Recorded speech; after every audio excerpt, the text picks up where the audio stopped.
Good afternoon, students. Today we will read chapter 10, page number 49 and 50. Let's start. Know your surroundings. हम अपने आसपास के बारे में जानेंगे. We live on earth. हम पृथ्वी पर रहते हैं. We find land and water on the earth. हमें पृथ्वी पर जमीन व पानी मिलता है. Some parts of the land are higher than the land around it. कुछ हिस्सा जमीन से ऊंचा होता है. These are mountains and hills. ये mountains और hills हैं. Most of the mountains get snowfall in winter. अधिकतर माउंटेन्स पर बर्फ होती है सर्दी में. देखो ये आपको पिक्चर दिखाई दे रही है. ये क्या है? माउंटेन. क्या है ये? माउंटेन, जो जमीन से ऊंचा होता है. इन समर, गर्मी में. समर मीन्स गर्मी. This snow melts and flows down the mountains to from rivers, ponds etcetera.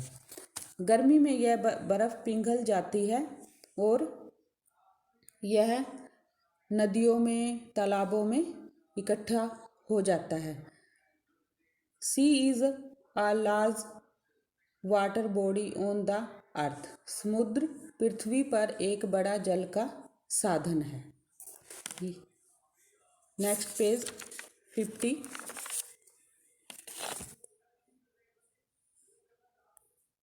We live on land.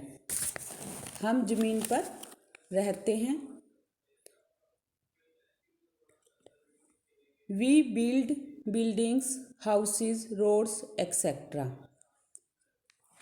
on it. हम बिल्डिंग, घर और रोड्स बनाते हैं उसके ऊपर, जमीन के ऊपर. Some areas of the land have many plants and trees grown close together on it. जमीन के कुछ इलाके पर बहुत से पेड़ इकट्ठे लगे हुए हैं. These are called forests. जिन्हें हम जंगल कहते हैं. देखो ये पिक्चर में दिखाई दे रहा है. यहाँ ये पास पास सारे पेड़ लगे हुए हैं. इनको हम क्या बोलते हैं? जंगल बोलते हैं. Some parts of the land are covered with sand. कुछ हिस्सा मिट्टी से ढका हुआ होता है.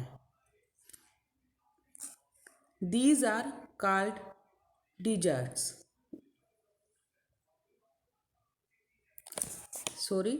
Deserts. उसे हम रेगिस्तान कहते हैं. उसे हम क्या कहते हैं? रेगिस्तान कहते हैं. Some parts of the land are flat.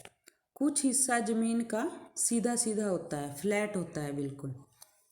These are called plains.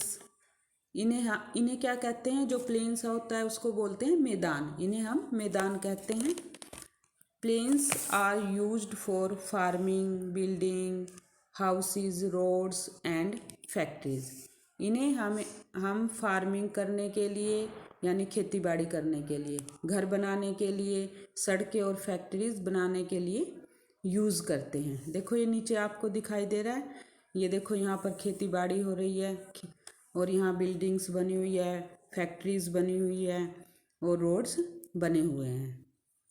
Okay बेटा, थैंक यू. ये आपने बिल्कुल ध्यान से समझकर रीड करना है.